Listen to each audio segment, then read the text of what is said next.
Yes, we're all going to have hard times. Grief was the hardest time for me, Michael, even though I knew Carol was going to die. But still, oh my gosh, a loss of not having her here after 40 years. I had a meltdown yesterday, and it's still emotional for me now that she is in heaven.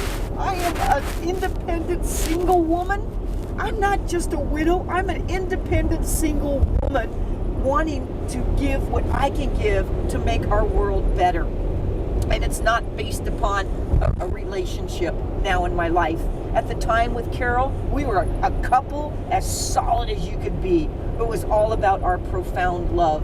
And that's how we lived our life, profoundly and joyfully.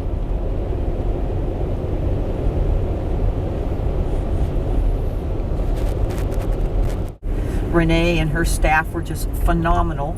Of course, Carol's in her powered chair, and they don't quite have the best handicap accessibility. They have an elevator, but it was very awkward. And so when I went in and talked with them, they were more than willing to come out to the car with the paperwork that needed to be signed by Carol for the documentation for our wedding, for our marriage license. So they were just so good about it, you know? It's nice when you run into people that don't give you a snag about something.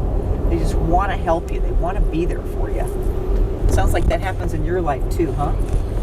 Well, it has happened, but not as much in the last few years, frankly, but that's okay, you know, because it does come and go.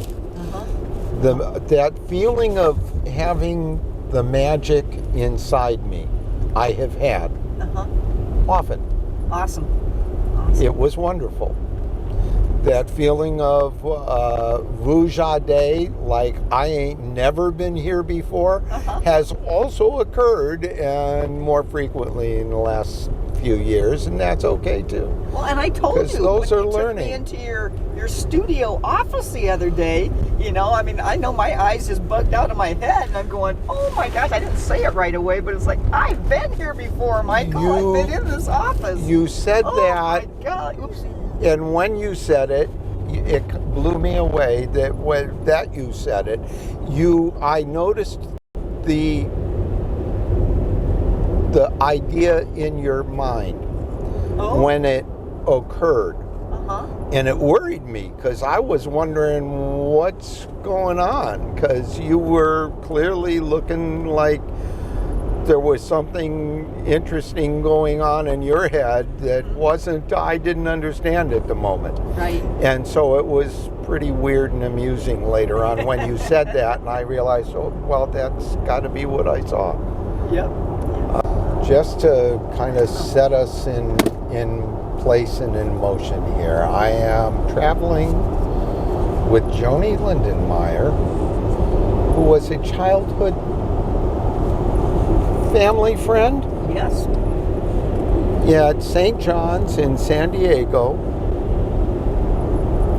65 years ago. Oh my God. 60 years ago now. Let's see, I'm 67, so I was probably about 8, 9, or 10 when I rode on the handlebars of your bicycle. And you taught me guitar at age, I think I was about 5th grade, 6th grade, 7th grade.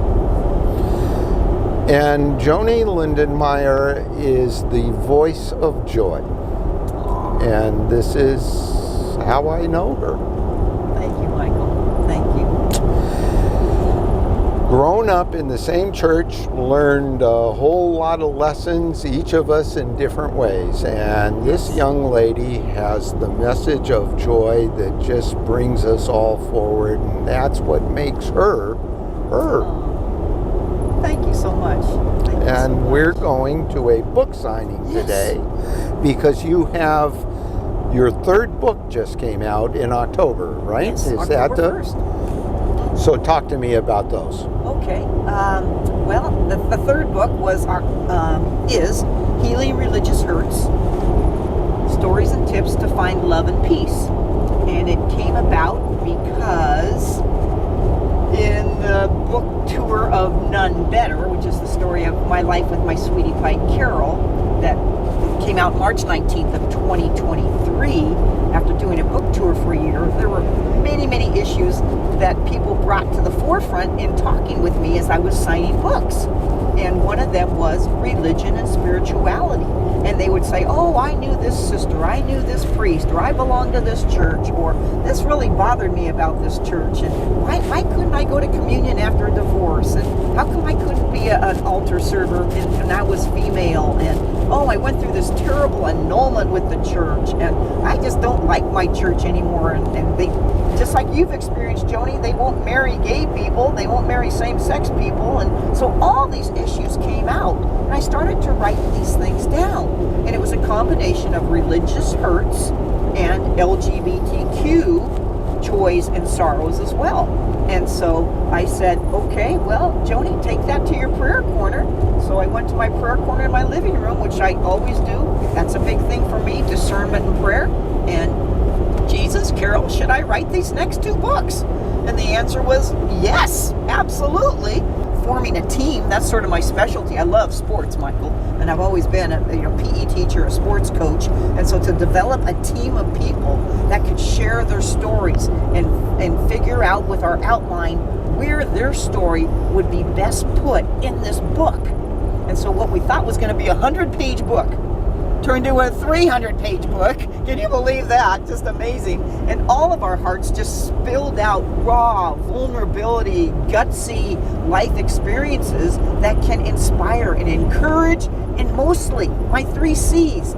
It's confidence, courage, and collaboration.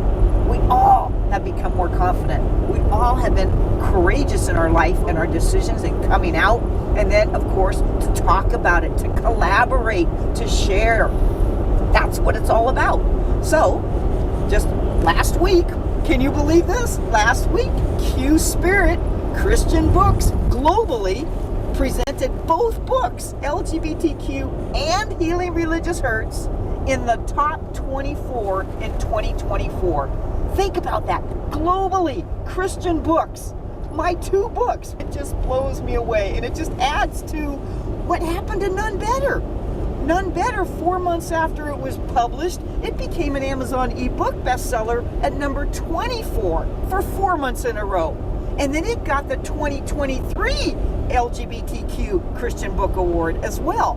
So it's like, I just feel like I'm on this mission or this ministry to touch hearts, share thoughts, share ideas, share pains, and share the joys, because we can all get through stuff in life, I guess is really what it is, to get through stuff when we hang on to each other and hang on to Jesus, because Jesus is alive and well and kicking, and that's what it's all about, Alfie.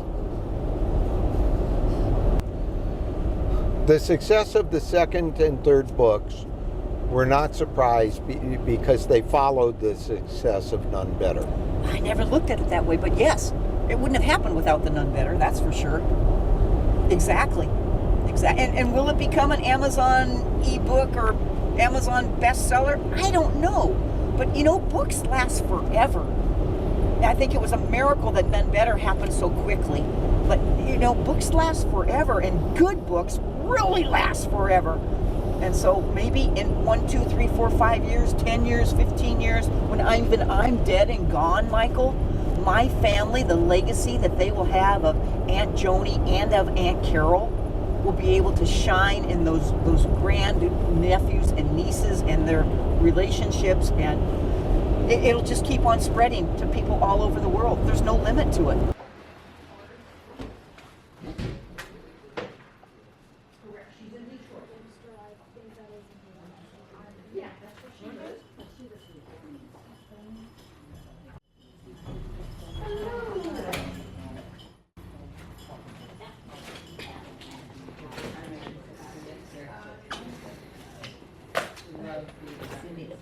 That